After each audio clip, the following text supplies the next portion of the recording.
She thought the powerful stranger was watching her until he dropped to his knees before her frail father and kissed his hand like a soldier greeting a king. If you love Mafia dramas, subscribe to the channel and tell me in the comments where you're listening from. The mornings were their safest time.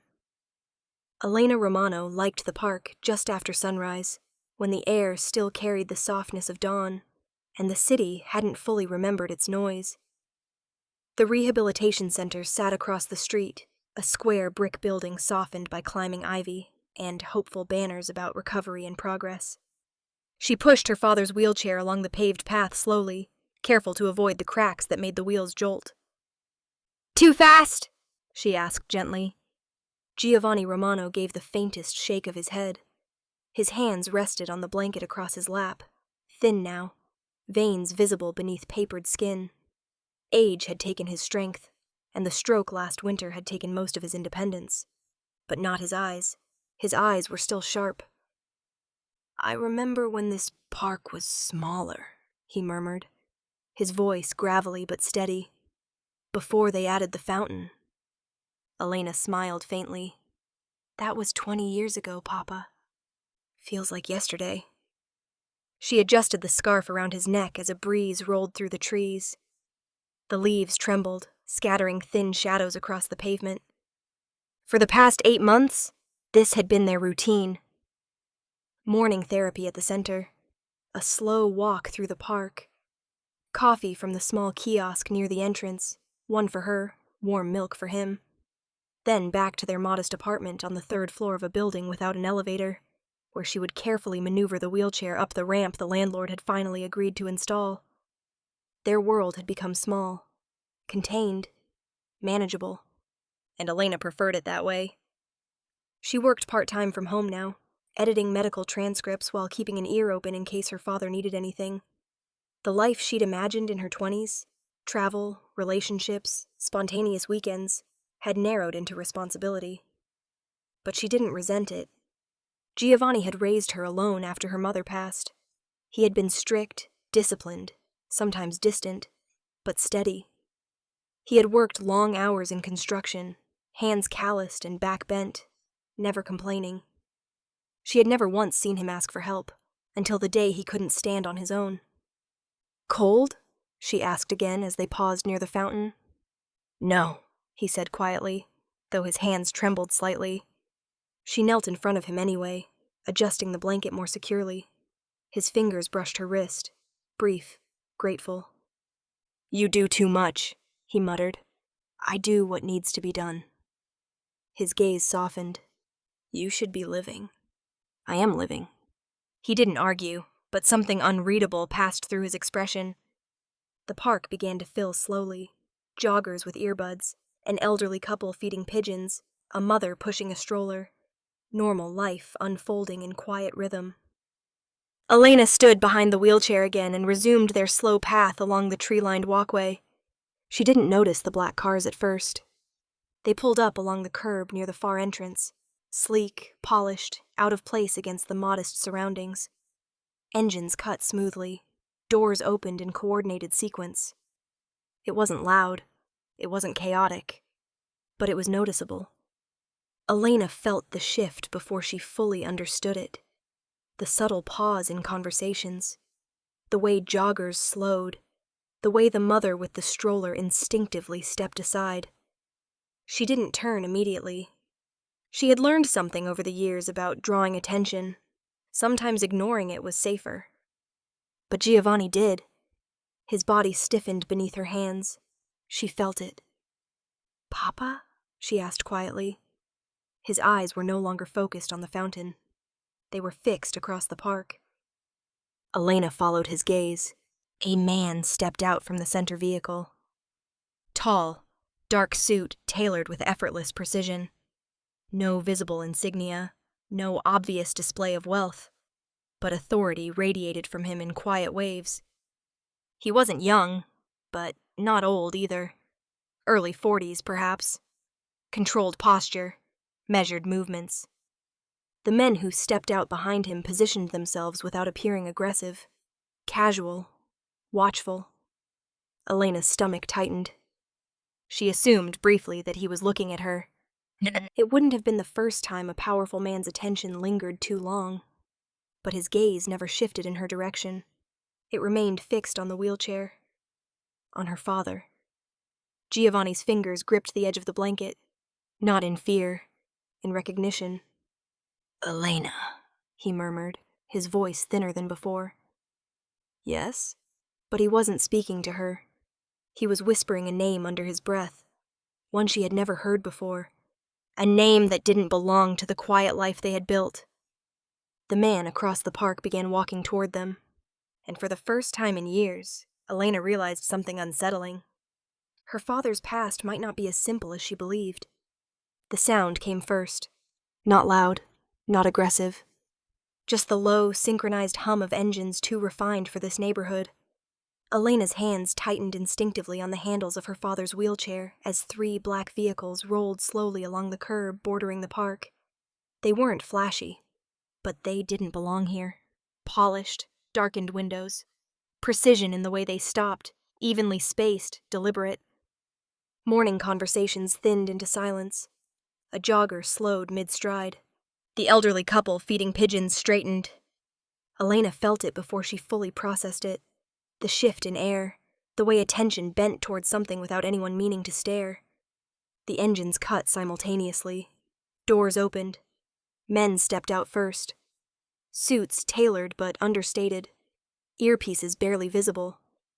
They didn't fan out dramatically. They simply positioned themselves with quiet calculation, eyes scanning the perimeter without appearing hurried.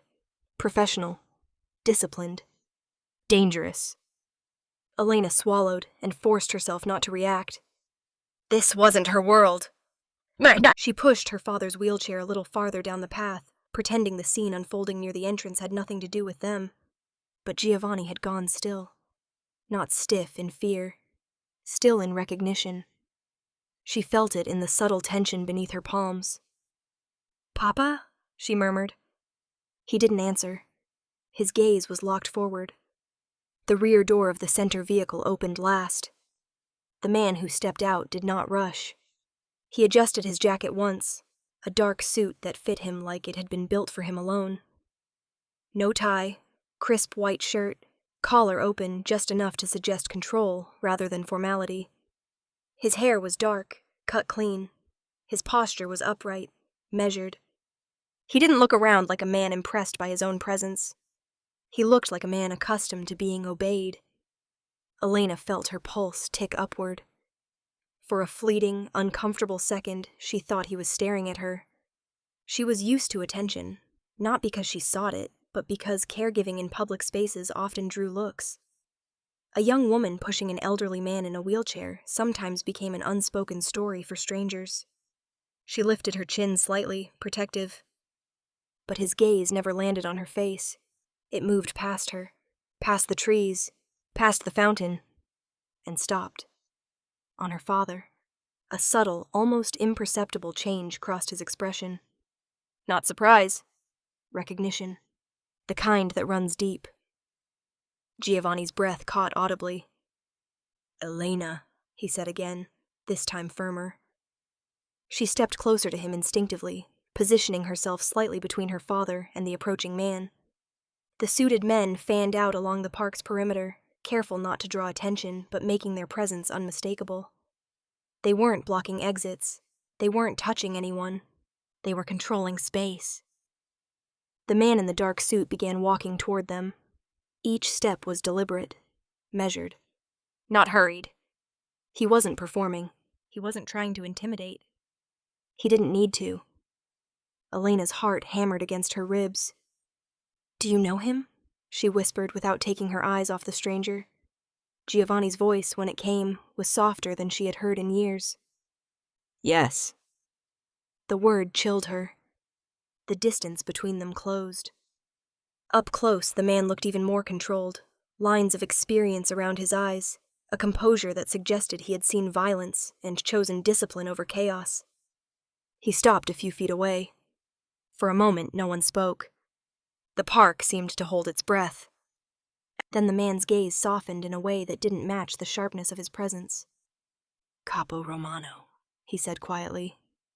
The title meant nothing to Elena, but it hit her father like a ghost. Giovanni's fingers trembled slightly against the blanket. "You've grown," her father murmured. The man's lips curved faintly. "So have you." Elena's pulse spiked. "Capo?" Her father had been a construction foreman, a widower, a quiet man who paid bills on time and avoided conflict. She glanced around. The black cars, the silent men stationed at corners, the way strangers instinctively kept distance. This wasn't coincidence. "Papa," she said under her breath, tension threading her voice. "Who is this?" But Giovanni didn't answer her. His eyes were fixed on the man before him, and for the first time in her life, Elena saw something she had never seen in her father before. Respect. Not the gentle politeness he offered neighbors, not the tired gratitude he gave nurses. Something older, deeper. The man in the suit stepped forward slowly, and Elena realized with a sharp, unsettling clarity, he hadn't come for her. He had come for her father. The distance between them felt smaller than it should have. Elena stood rigid behind her father's wheelchair, her hands firm on the handles as the suited stranger stopped just a few steps away. Up close, the man carried something heavier than wealth or power. History. Giovanni's fingers trembled faintly against the blanket draped across his lap. Not from weakness. Not from fear. From memory. "Elena," he said softly, though his eyes never left the man standing before them. "Yes?" she answered, pulse unsteady. But he wasn't speaking to her. His lips parted slightly, and then, almost reverently, he whispered a name she had never heard in her life. Adrien DeLuca. The name hung in the air like a secret finally spoken aloud. The man's expression shifted, not dramatically, but enough. A subtle tightening around his eyes, a flicker of something almost human beneath the controlled exterior. "It's been a long time, Capo," Adrien DeLuca said quietly. Capo. Again, that word. Elena felt it like a tremor under her skin.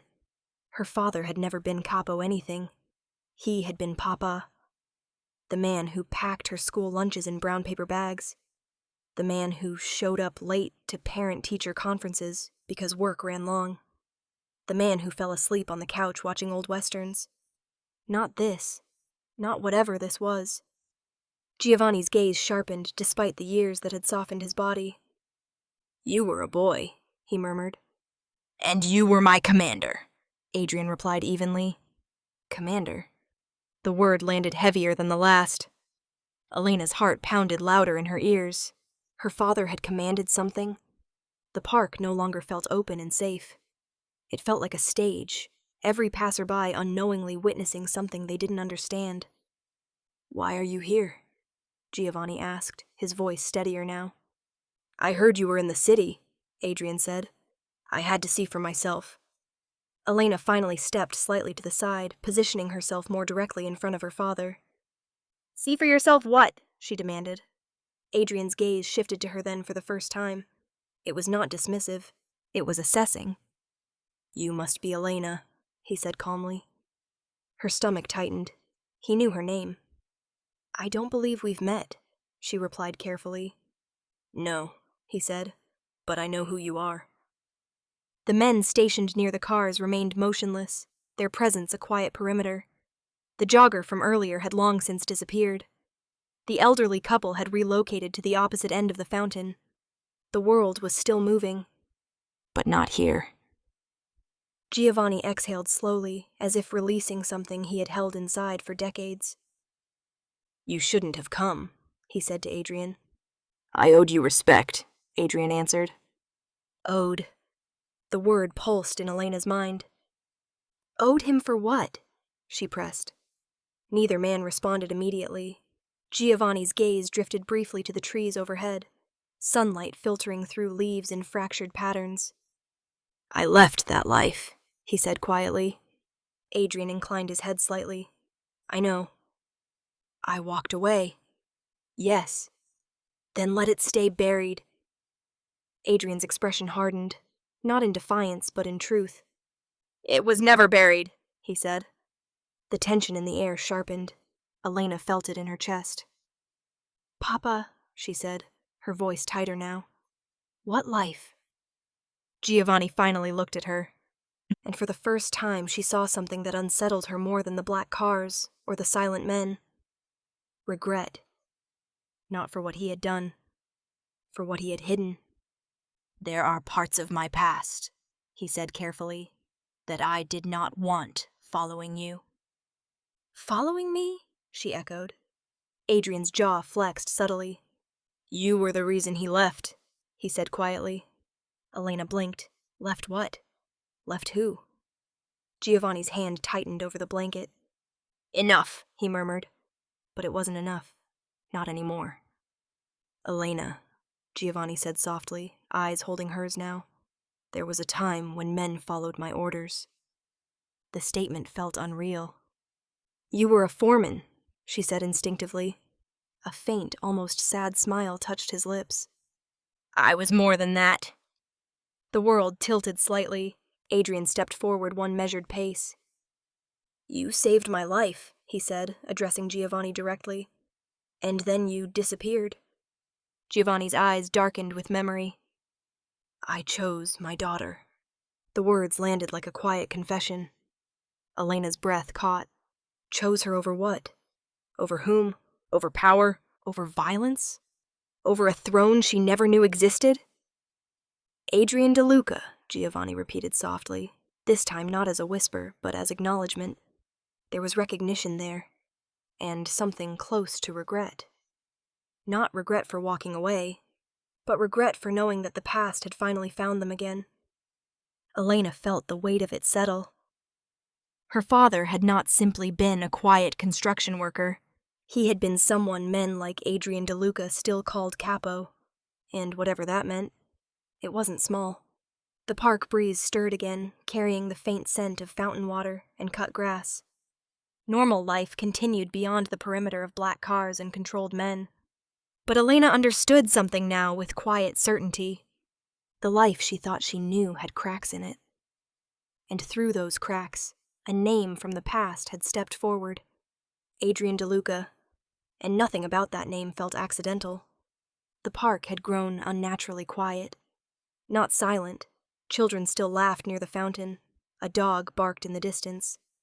But the space around Elena, her father, and Adrien De Luca felt suspended, like a held breath no one dared release. Elena stood protectively behind the wheelchair, her pulse unsteady. She didn't understand the language they were speaking, not the words, but the weight behind them. Capo. Commander. Ode. They didn't belong to her father's modest apartment, or his faded work boots still sitting by the door at home.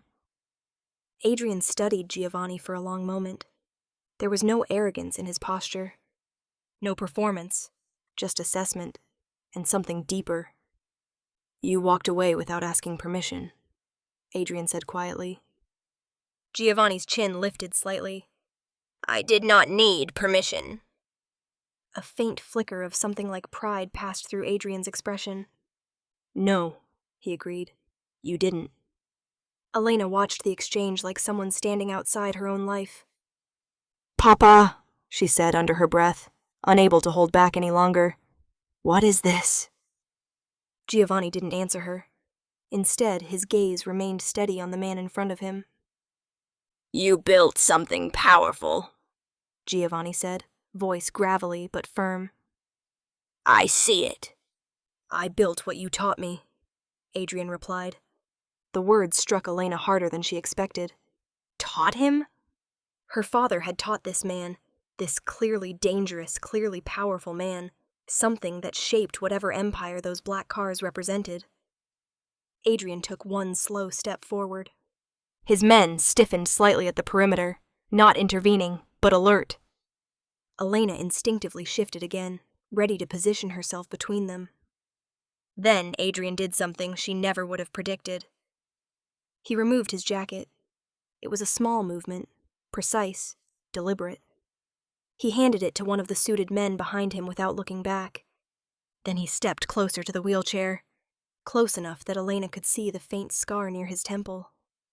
close enough that she could feel the controlled energy radiating from him. For a second, she thought he might lean down to speak privately.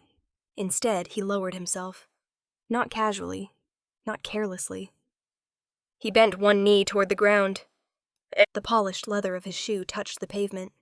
Then the other knee followed. He knelt, in the middle of a public park, in front of joggers, parents, strangers, and the quiet formation of men who would likely follow him into war without question. He knelt before her father. Elena's breath caught sharply. Around them, whispers began. Is that? Who is he? What's happening? Adrien's head bowed slightly, not in weakness, in respect. Giovanni's hands trembled faintly against the blanket. You owe me nothing, her father murmured, unsettled. I owe you everything, Adrien replied. And then, with deliberate care, he reached for Giovanni's hand. The gesture was slow enough to be seen, clear enough to be understood. He lifted the frail, weathered hand that had once swung hammers, and held blueprints and, apparently, commanded men.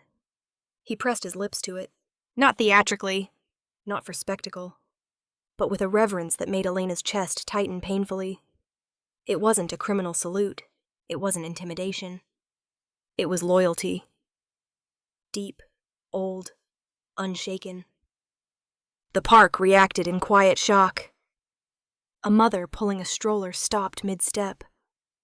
Two teenagers by the fountain lowered their phones, unsure whether to record or retreat.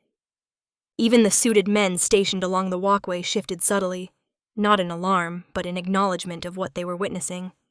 Elena stared, unable to reconcile the image before her. The most powerful man in this park, possibly in this city, kneeling before her father, kissing his hand. Capo Romano, Adrien said quietly, still kneeling. Your name was never forgotten. Giovanni's jaw tightened. I did not leave to be remembered, he said softly. You left to protect her, Adrien replied. His gaze flicked briefly toward Elena, not possessive, not invasive, protective. Elena's heart pounded. She felt exposed in a way she couldn't fully explain. You walked away from power, Adrien continued, from wealth, from influence, for your daughter. Giovanni's voice wavered for the first time. She deserved a clean life. And you gave it to her, Adrien said. Slowly, Adrien rose back to his feet. Not hurried, not embarrassed. The movement was fluid, controlled.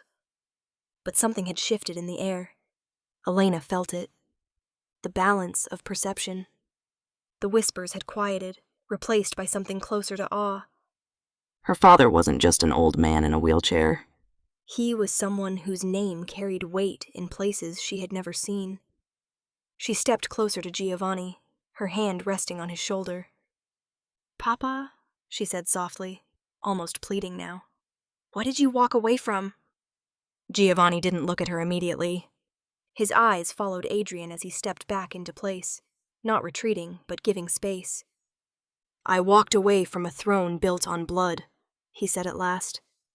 The words landed like a stone dropped into still water. Elena's stomach dropped. Blood. Throne. This wasn't exaggeration. This was history. Adrien's voice cut in gently. And you taught us that power without honor is worthless. Elena looked between them, heart racing. The kneeling gesture had not been submission. It had been acknowledgement. A public declaration that whatever her father once was, he had not fallen. He had chosen. And the man who now commanded black cars and silent guards still recognized that choice. The past, Elena believed, was buried, had not rotted away. It had waited. And now, in the middle of a quiet public park, it had risen to its knees. And bowed. The word echoed in Elena's mind long after Adrien rose from his knees. Capo Romano. Not Papa. Not Giovanni. Capo. The park had resumed its rhythm in cautious fragments. Conversations restarted in hushed tones. Joggers pretended not to look back. The black cars remained parked at the curb like patient sentinels. But for Elena, the world had tilted permanently. She stood behind her father's wheelchair, fingers gripping the handles as if anchoring herself to something solid. Adrien adjusted the cuffs of his shirt with measured calm. The kneeling gesture hadn't embarrassed him. It hadn't diminished him. If anything, it had strengthened the authority that wrapped around him like a second skin. "You should not have come publicly," Giovanni said quietly. "I did not come for spectacle," Adrien replied. "I came because respect is not shown in hiding." Elena stepped forward before she could stop herself. "Stop calling him that!" she said, her voice sharper than she intended. Adrien's gaze shifted to her, not irritated, not amused, curious. "Calling him what?" he asked evenly. "Capo," she said. "He's not—" she hesitated. "He's not whatever that means." A faint breath left Giovanni's chest. "Elena," he murmured. "No," she insisted, turning to him. "I deserve to know." Silence settled between the three of them. Adrien looked at Giovanni, not over him, as if waiting for permission. Giovanni closed his eyes briefly, as though the weight of decades pressed behind them. "I was not always a construction foreman," he said slowly. Elena's pulse thudded. "What were you?" she asked. Giovanni's gaze drifted past her, beyond the fountain, beyond the present. "I built something," he said, "long before you were born." Adrien's voice entered quietly. "He led something." Elena's stomach tightened. "Led what?" Giovanni's fingers curled slightly against the blanket. "A family," he said. The word felt ordinary, but the tone was not. "What kind of family?" she pressed. Adrien didn't soften it. "An organization," he said calmly. "One that required discipline, loyalty, structure." Elena's breath caught. "Criminal," she whispered. Giovanni did not deny it. "It was another time," he said. "Another world." "There is no other world," she shot back. "There's just right and wrong." A faint flicker of something unreadable crossed Adrien's expression. "Right and wrong are rarely as clean as people like to believe," he said. She ignored him, eyes locked on her father. "You were, what, a boss?" The word felt foreign in her mouth. Giovanni held her gaze. "I was Capo Romano," he said quietly. The confirmation landed like a physical impact. Memories rearranged themselves in her mind. The discipline he carried, the quiet authority in his voice even when she was a child. The way other men in their neighborhood deferred to him without explanation. She had always thought it was respect earned from years of hard work. Now she wondered what else it had been. "How long?" she asked, her voice barely steady. "Before you were born," he said, "and for a short time after." Elena felt betrayed in a way she couldn't immediately articulate. "You raised me in a small apartment," she said. "We counted coins for groceries, and you're telling me you once—" "I walked away," he interrupted, firmer now. "I left everything." "Why?" His gaze softened. "You." The word should have comforted her. Instead, it burned. Adrien stepped slightly to the side, not intruding, but not retreating either. "He stepped down at the height of his power," Adrien said. "No one believed he would." "Why would he?" Elena demanded. "Because men like him don't simply retire," Adrien replied. "They are removed. Or they die." The bluntness of it made her flinch. Giovanni's eyes darkened slightly. "I was prepared for that," he said quietly. "But you left," Elena pressed. "Just like that?" "There is no just like that in our world," Adrien said. Giovanni nodded faintly. "There was blood already," he said. "Too much. And when I learned your mother was pregnant, I saw the future clearly." Elena's chest tightened. "You chose me over power," she whispered. "I chose your safety over legacy," he corrected gently. The word legacy hung in the air. Adrien studied Giovanni with something close to reverence. "Many men speak of honor," he said. "Few prove it."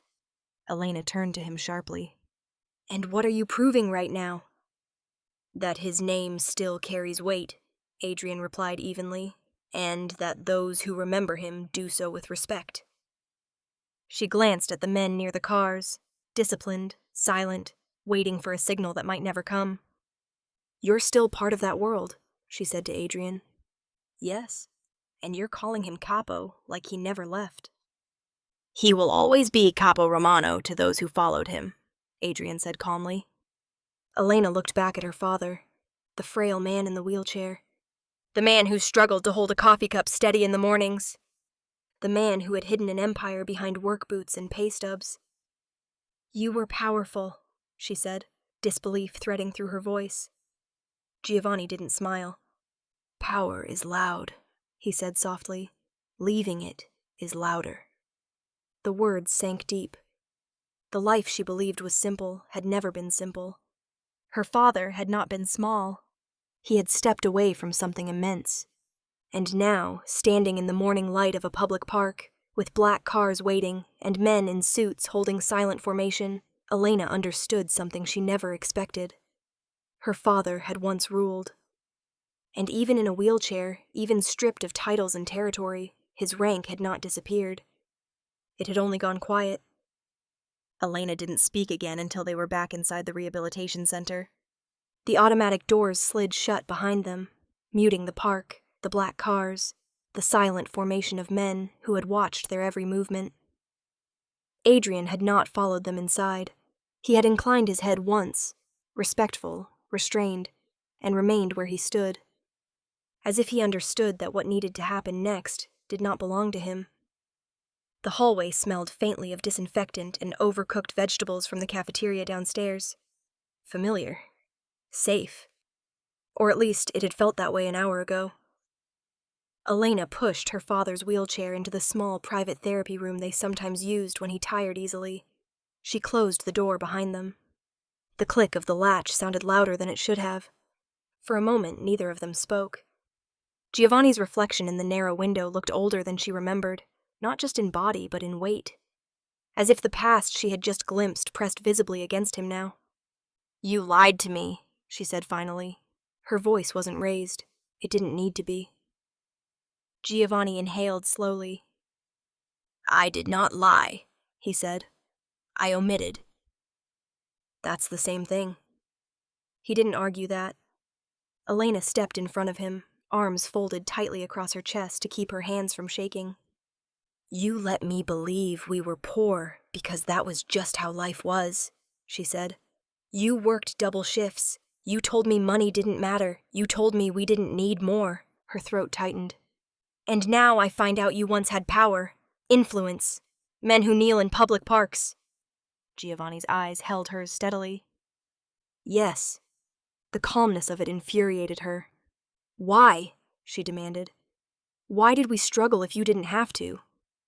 His gaze dropped briefly to his hands. "Because the money I had came with blood," he said quietly. She shook her head. "You could have left with something. Savings, investments, security. I left with what mattered." "Don't," she snapped. "Don't make this poetic." Her chest felt tight, breath coming faster. "Do you know what it was like watching you count coins at the kitchen table?" she continued. "Watching you pretend you weren't exhausted? Watching you refuse help because we're fine?" He looked up at her then, not defensive, not angry, just tired. "I was fine," he said.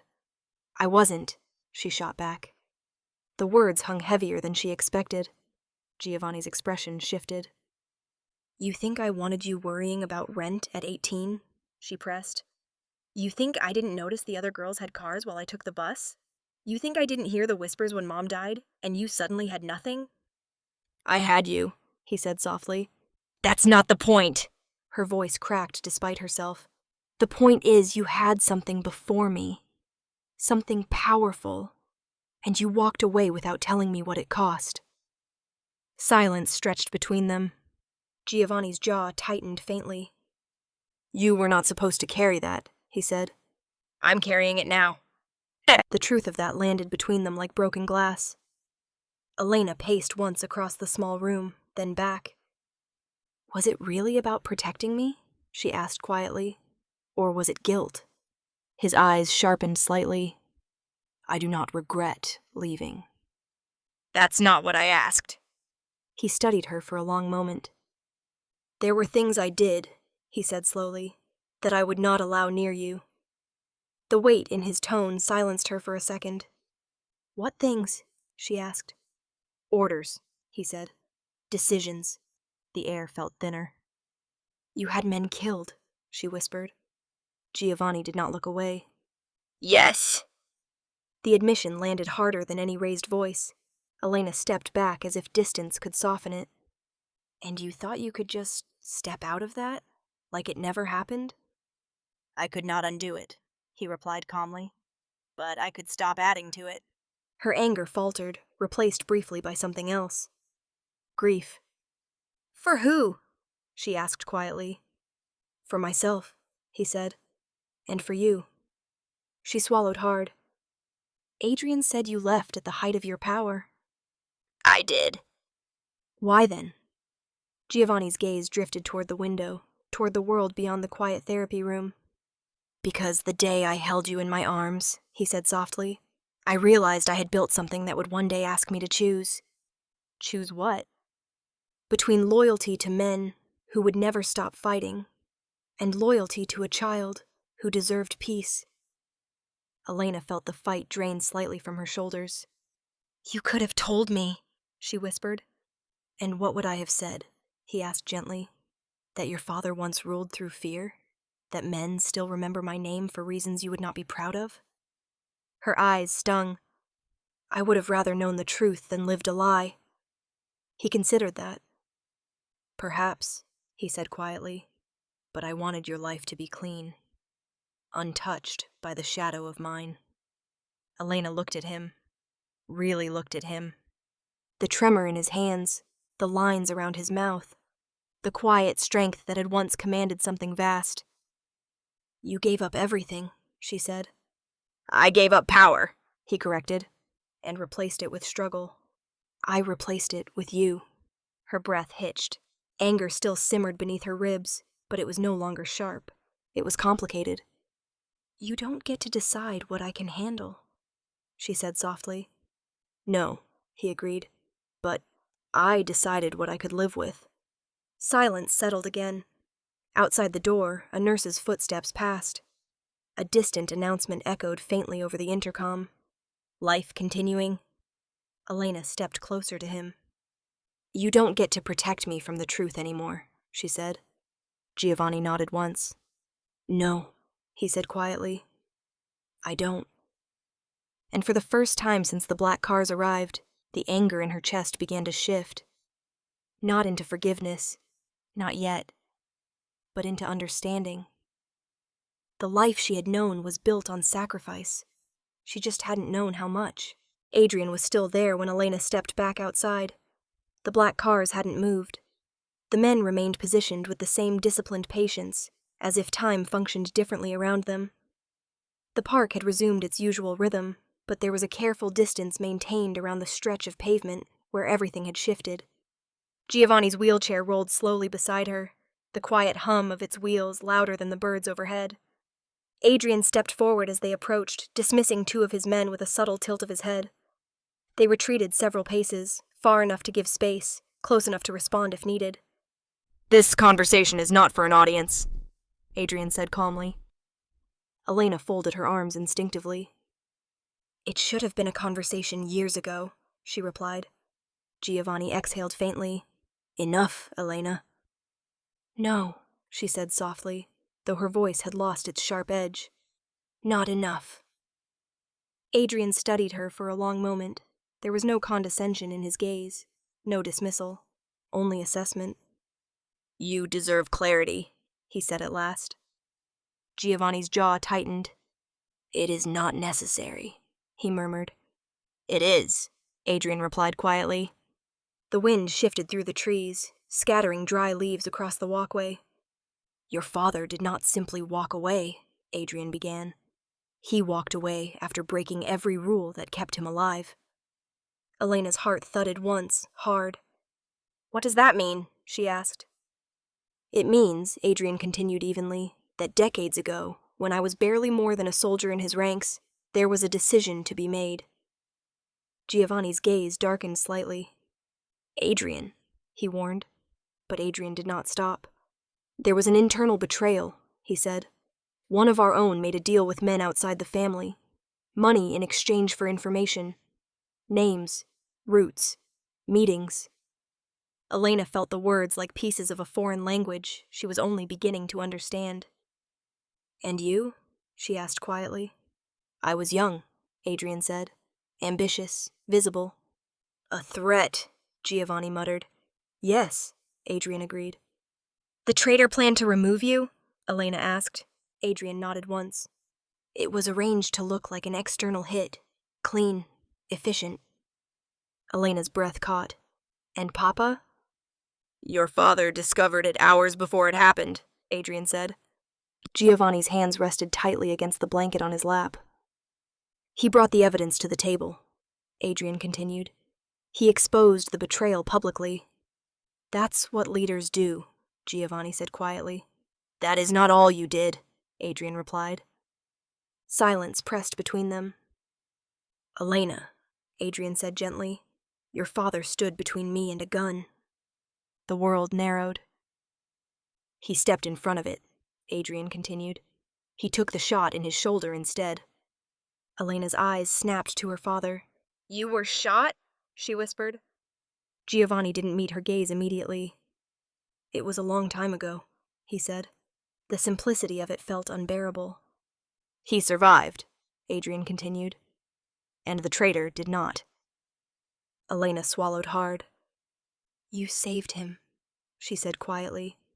Giovanni finally looked at her. I did what was required. Adrien's voice lowered. It was more than required. The air felt heavier now. And after that? Elena asked. Adrien's jaw tightened faintly. After that, he was untouchable, he said. Respected beyond challenge. Giovanni gave a faint, humorless breath. Respect fades. Not that kind, Adrien replied. Elena's chest tightened. So, why leave? She pressed. Adrien looked at Giovanni again, this time not as subordinate to leader, but as witness to a choice. Because shortly after, Adrien said, he learned your mother was pregnant. The words landed softly, but they reverberated. Giovanni's voice was quiet. I saw the trajectory, he said. Violence escalating. Rivals growing reckless.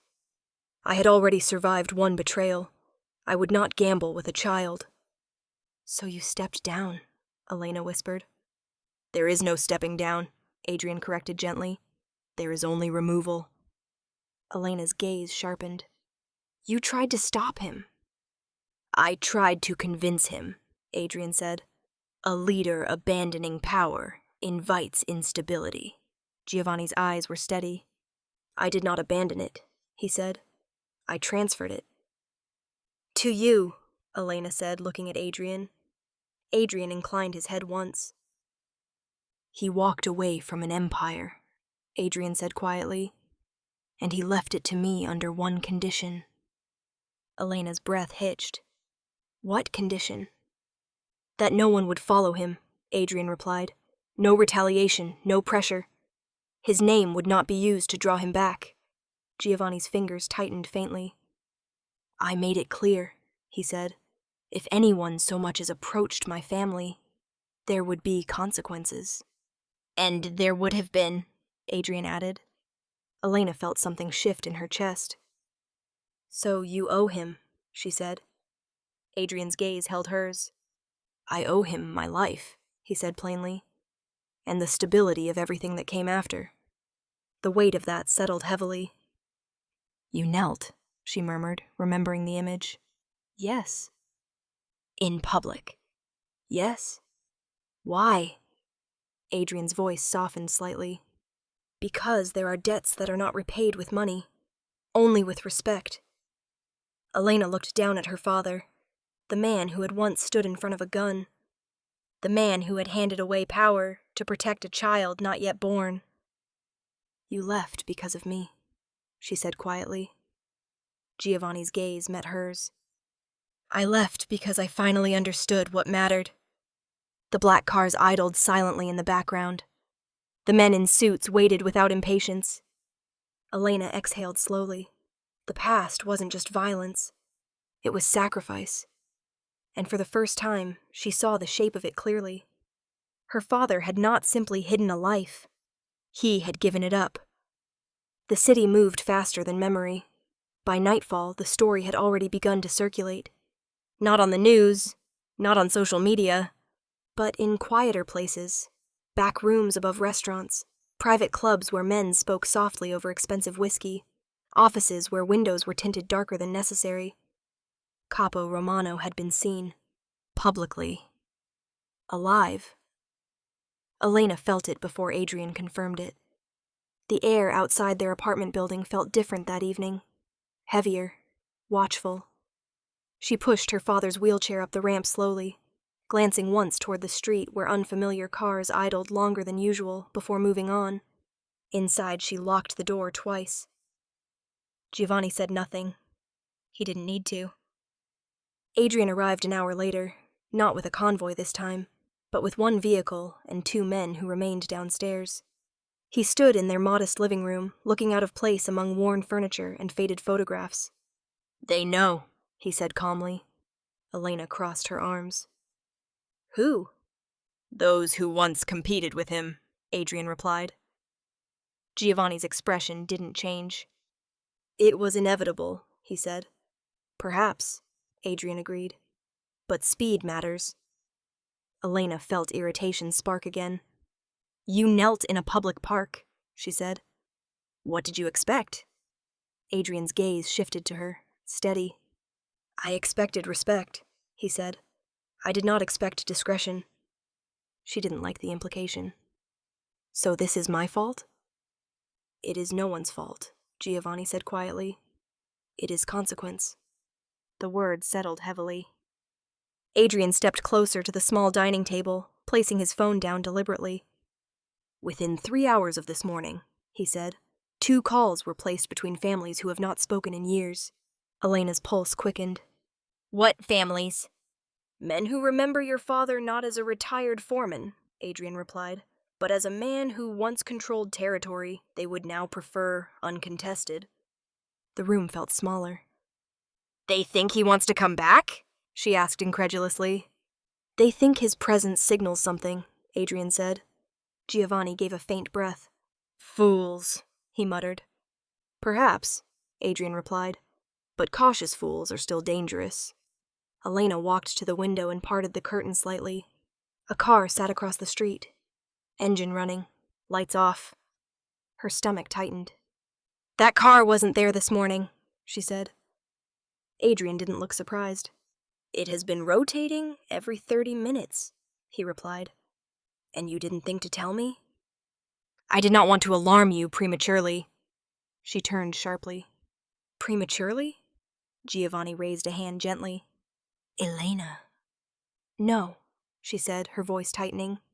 I just found out my father used to run an empire built on violence. Now you're telling me old rivals are watching our apartment? It is not an empire anymore, Giovanni said calmly. It is history. Adrien's voice cut in softly.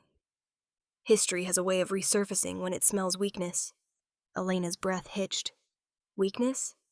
An aging former leader, limited mobility, public exposure, Adrien said evenly. To men who measure opportunity in vulnerability, this is mathematics. Her heart pounded. So what happens now? She demanded. Adrien met her gaze directly. Now we assume they test boundaries. Giovanni's expression hardened slightly. The first real shift she had seen since morning. I am not a symbol to be reclaimed, he said quietly. I know, Adrien replied, but they may attempt to use you as one. Elena felt the weight of that settle. They wouldn't, she whispered. Adrien did not soften his tone. They would. Silence thickened. The car outside finally rolled forward slowly, disappearing down the block. Elena let the curtain fall. This is exactly what you tried to avoid, she said to her father, her voice quieter now. Yes, Giovanni admitted. And now it's happening anyway. Yes. The honesty stung more than denial would have. Adrien stepped toward the door, posture shifting subtly. No longer visitor, but strategist. I will increase presence, he said. No, Giovanni replied firmly. Adrien paused. I did not leave to create a spectacle, Giovanni continued. No armed men at my door. They will not be armed, Adrien said evenly. They will be visible. Visibility deters. Elena looked between them. So what are we? She asked softly. Bait? Adrien's eyes sharpened. No. Then what? A reminder, he said. To who? To men who believe old loyalties die with time. Giovanni exhaled slowly. They never die, he murmured. They only wait. The room fell quiet again. Elena felt the fear fully now. Not abstract, not theoretical. Real. The past had not just resurfaced. It had been noticed. Her father's name, once buried in sacrifice, was now currency again. What do they want? She asked. Adrien's gaze moved to Giovanni. Confirmation, he said. Whether Capo Romano is truly retired or vulnerable. Elena's chest tightened. And if they decide he's vulnerable? Adrien's voice did not waver. Then they will make a move. The words hung in the small apartment like a storm cloud gathering. Giovanni looked at his daughter. I told you, he said quietly. There are parts of my past that should have stayed quiet. Elena swallowed. But they didn't. No one argued that. Outside, another car passed slowly, and for the first time, Elena understood something with cold clarity. The kneeling gesture had not only restored honor, it had also reopened history, and enemies like debts remembered. Adrien did not sit. He remained standing in the center of their small living room, the contrast between him and the space impossible to ignore. The faded couch, the old wooden bookshelf, the photographs of Elena as a child, taped slightly crooked into frames. None of it belonged to the world that followed him like a shadow. Giovanni sat in his wheelchair near the window, posture straight despite the tremor in his hands. Elena stood between them. The silence stretched long enough to feel intentional. I will assign protection, Adrien said finally, his tone calm, almost matter-of-fact. Discreet, rotational, no visible weapons. No, Elena answered immediately. Adrien didn't look surprised. This is not a negotiation, he replied evenly. It is to me, she shot back. Giovanni's gaze moved between them, but he did not intervene. You don't get to decide what happens in my home, Elena continued. I didn't choose this world. I didn't choose the men who remember his name. And yet they have chosen you, Adrien said quietly. The words struck harder than she expected. She shook her head. We have managed on our own for years. You managed because no one was looking, Adrien replied. Now they are. Elena felt anger rise again, not sharp this time, but protective. You kneel in a public park, call him capo, in front of half the neighborhood, and now we're supposed to accept guards outside our door? I knelt out of respect, Adrien said, not strategy. Intent doesn't matter, she said. Impact does. Giovanni exhaled softly. She is right, he murmured. Adrien's jaw tightened faintly. With respect, Capo, this is not about pride, he said. It is about risk assessment. Elena stepped closer. Risk assessment, she echoed. We are not territory. No, Adrien agreed. You are leverage. The word chilled her. I will not have armed men following my daughter to the grocery store, Giovanni said firmly. They will not follow, Adrien replied. They will observe. That's the same thing. It is not. Elena folded her arms tightly across her chest. I grew up without bodyguards, she said. Without convoys. Without men in suits standing outside my school. That was by design, Adrien replied, glancing at Giovanni. And it was respected. Until today, she said. Adrien didn't deny it. Visibility changes calculus, he said quietly. She turned toward her father. Do you want this? She asked him. Giovanni's gaze was steady, but there was weariness in it now. I do not want you frightened, he said softly. That's not what I asked, he hesitated. I do not want you dragged into something you did not choose. Then say no, she pressed. Adrien stepped forward slightly, not threatening, but deliberate. Say no, Elena repeated, looking at her father. Giovanni closed his eyes briefly. When he opened them, they were sharper. If I say no, he said quietly, they will interpret it as isolation. Elena's breath faltered. And isolation invites testing, Adrien added. Silence settled again. The refrigerator hummed faintly in the kitchen. A neighbor's television echoed through thin apartment walls. Normal life continuing around the edges of something far from normal. You're offering protection, Elena said finally, turning back to Adrien. Why? He met her gaze evenly. Because I owe him. That's not enough. It is to me. She shook her head. You built an empire, she said. You don't do things out of sentiment. No, Adrien replied. I do them out of debt. The word landed differently now. This is repayment, he continued. Not control. I am not asking him to return. I am not asking you to join anything. Then what are you asking? She demanded. That you allow me to make sure no one mistakes age for weakness. Elena felt her throat tighten. We are not weak, she said. I know, Adrien replied. But perception matters more than truth. She hated that he was right. Hated that the car idling outside proved it. And what happens if we accept? She asked. Nothing changes publicly, Adrien said. You continue your routine. My men remain unseen. And privately? Privately, he said, voice steady. Anyone who approaches with ill intent will be reminded that Capo Romano's legacy is not abandoned. Giovanni's fingers tightened faintly on the armrest. I do not want blood spilled in my name, he said quietly. Adrien's expression softened, just slightly. Then none will be, he replied. Unless forced. Elena looked between them, her anger dissolving into something more complicated. Fear. Responsibility. Understanding. You're not offering protection because you think we can't handle ourselves, she said slowly. No, Adrien replied. I am offering protection because I will not allow your sacrifice to become a vulnerability. She swallowed hard. I don't want to live behind walls, she said. You won't, Adrien answered. You will live exactly as you have. Just not alone. The words lingered. Not alone. For years she had believed her father's past was buried.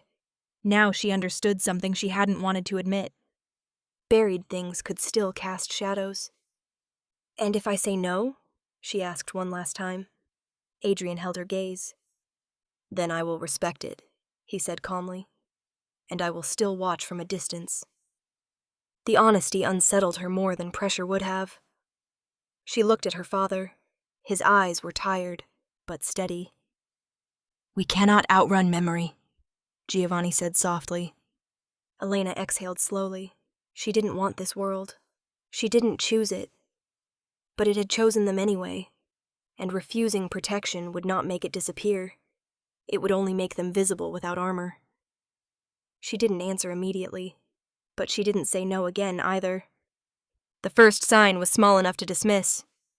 Elena told herself that twice before she accepted it wasn't. She was leaving the rehabilitation center just after noon, one hand steady on the handles of her father's wheelchair, the other holding a paper bag of prescriptions the pharmacist had insisted on explaining twice. The sky was overcast, the kind of gray that made the city feel muted and ordinary.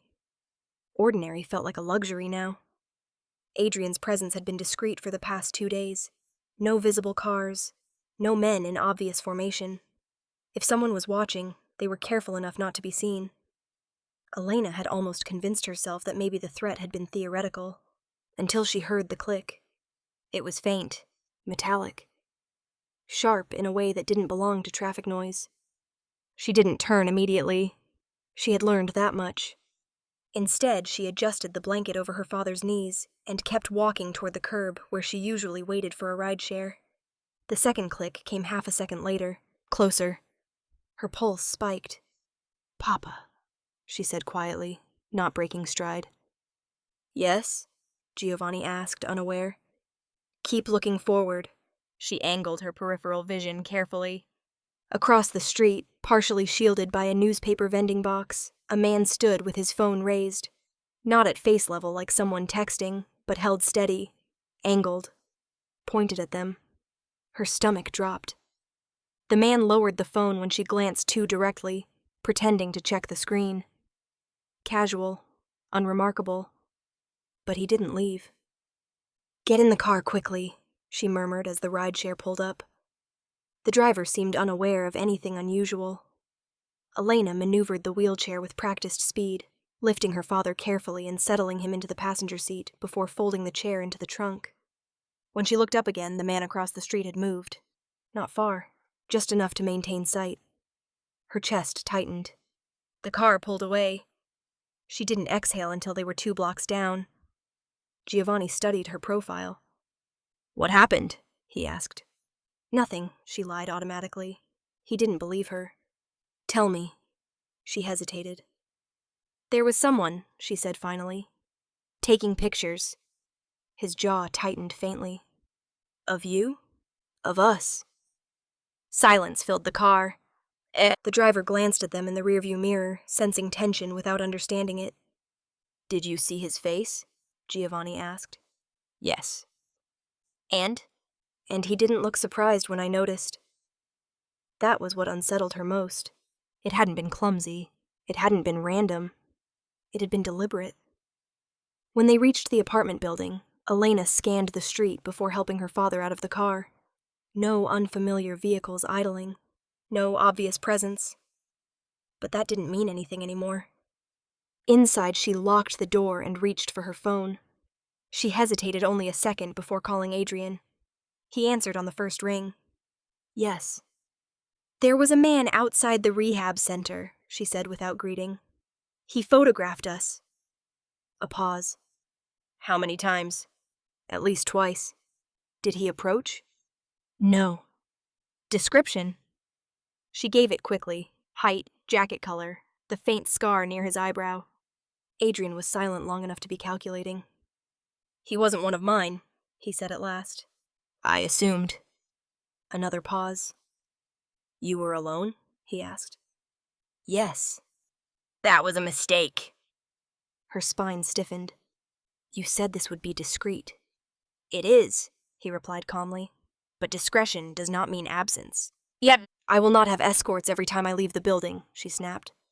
"You will not leave without awareness again," he corrected. Giovanni watched her from across the room, expression unreadable. "What does it mean?" she asked quietly. "It means," Adrien said, voice lowering slightly, "that someone is testing proximity." Her throat tightened. "To what?" "To you." The word landed heavier than she expected. "Why me?" she whispered. "Because you are the only visible extension of Capo Romano." Her chest constricted. "This was supposed to stay buried," she said.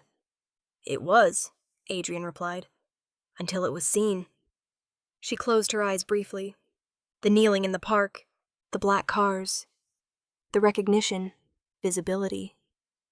"This isn't distant anymore," she said. "No," Adrien agreed. "It isn't." Giovanni's voice carried quietly across the room. "Tell him," he said to Elena. She hesitated, then spoke into the phone. "He didn't hide when I saw him." Adrien's tone sharpened almost imperceptibly. "That means he wanted you to know." The air felt thinner. "Why?" she asked. "To measure your reaction." Her pulse pounded.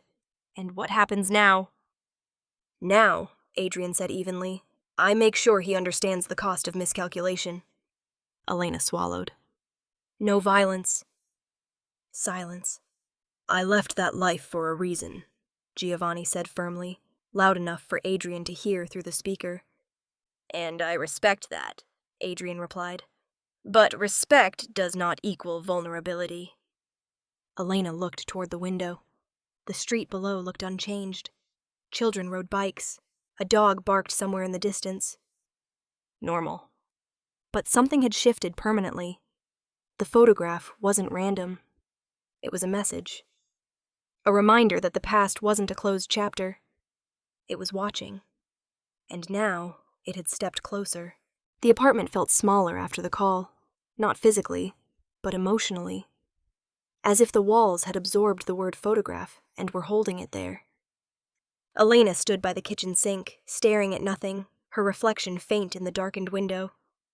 Giovanni remained in his wheelchair near the living room table, hands resting quietly in his lap. Neither spoke for a long time. Finally, he broke the silence. "You are angry." She let out a faint breath. "I'm afraid." He nodded once. "That too." She turned toward him slowly. "I need the whole truth," she said. "Not fragments. Not pieces filtered to protect me." Giovanni held her gaze. "You may not like it." "I already don't." That earned the faintest flicker of something like a smile from him, though it faded quickly. He gestured toward the chair across from him. "Sit!" She did. The distance between them felt shorter than ever, and yet impossibly wide. "I was not born into power," Giovanni began quietly. "I earned it." Elena listened without interrupting. "I grew up in neighborhoods where loyalty was currency," he continued, "where protection came from men, not institutions." His voice wasn't proud, it wasn't defensive, it was reflective. "I joined young," he said. "At first, I believed we were building order, structure, safety for our own." "And were you?" she asked softly. "For a time," he admitted. He looked down at his hands. Then power grew. The way he said it made the word sound like a living thing. "And with power came greed," he continued. "Territory disputes, retaliation, escalation." Elena's throat tightened. "You ordered violence." "Yes." He did not soften it. "I justified it," he said. "Told myself it maintained balance." "And did it?" "For a while." Silence settled between them. "What changed?" she asked. "You," he said simply. She shook her head faintly. "I wasn't born yet." "No," he agreed. "But your mother told me she was pregnant the same week I attended a funeral for a boy who should have been in school." The words landed heavily. "He was 19, Giovanni said quietly. "Shot in a dispute that started over something so small. I barely remember it now." Elena felt her chest tighten painfully. "I stood over his coffin," he continued, "and I realized something." He looked up at her. "If I stayed, that would one day be you standing there." The room felt unbearably still. "I had convinced myself I could control violence," he said. "But violence is never controlled, only redirected." She swallowed hard. "So you left?" "Yes." "How?" "There was resistance," he admitted. "Power is not relinquished easily." She thought of Adrien's words. "There is no stepping down." "Did they threaten you?" she asked. "They questioned my loyalty." "And?" "I told them my loyalty had shifted." "To me," she whispered. "Yes!" The weight of that pressed against her ribs. "What about Mom?"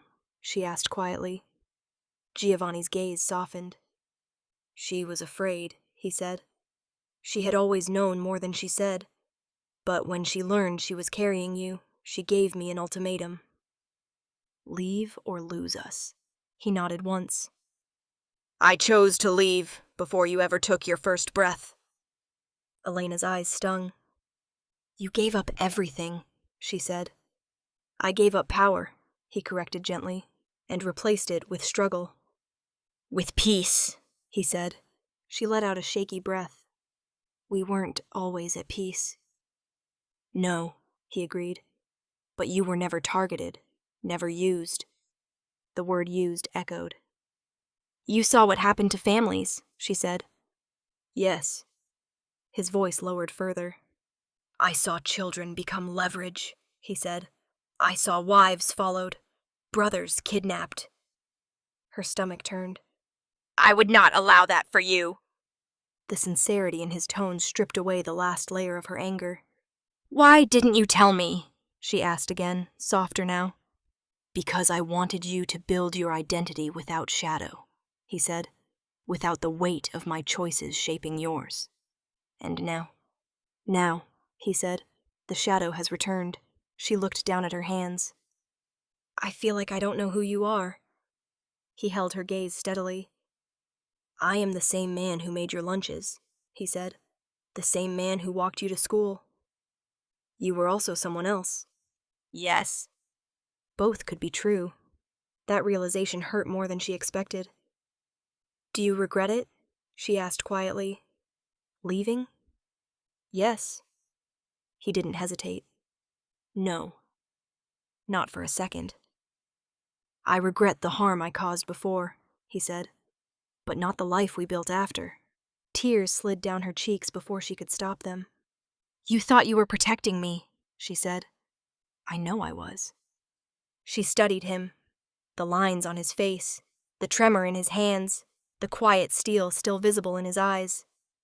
You promised, Mom? She asked. I promised both of you, he replied. What promise? That you would grow up clean. The word echoed, clean, free from blood, free from legacy, free from men who measure power in fear. And now? She whispered. He exhaled slowly. Now I must trust that what I taught you matters more than what I once was. She leaned forward and took his hand. For the first time since the black cars arrived, since Adrien knelt, since photographs were taken across the street, the anger in her chest finally dissolved. In its place was something heavier. Understanding. Her father had not hidden his past out of shame. He had buried it out of love. And that made all the difference. The escalation didn't come with gunfire. It came with presence. 2 nights after the photograph, a black sedan parked directly across from their building and didn't move for hours. Not rotating, not pretending to leave. Just sitting. Elena noticed it first from the kitchen window. That one hasn't changed drivers, she said quietly. Giovanni didn't need to look to understand. They are making themselves seen, he murmured. A message, not violent, not yet, but deliberate. Adrien arrived within 20 minutes of her call. This time he did not come discreetly. 3 vehicles pulled up in coordinated precision. Doors opened in quiet unison. Men stepped out, not chaotic, not aggressive, but visible. Controlled visibility. Elena watched from the window as Adrien stepped from the center car, coat dark against the streetlights. He didn't look up at their apartment immediately. He looked across the street. At the sedan. The tension shifted instantly. The men inside the opposing vehicle didn't step out. They didn't need to. This wasn't about confrontation. It was about acknowledgement. Adrien spoke briefly to one of his men, then crossed the street alone. Elena's pulse pounded as she watched through the narrow gap in the curtain. He stopped beside the sedan, close enough to be heard, far enough not to escalate. The window rolled down slowly. She couldn't hear the words exchanged, but she saw the posture. Adrien did not lean in. He did not bow. He stood straight. Unyielding. After less than a minute, the sedan's window rolled back up. The engine started, and the car drove away. No chase, no spectacle. Just departure. Adrien turned slowly and looked up at their building. This time, he did not wait for privacy. He gestured. One of his men moved to the building entrance and held the door open. Within minutes, Adrien was inside their apartment.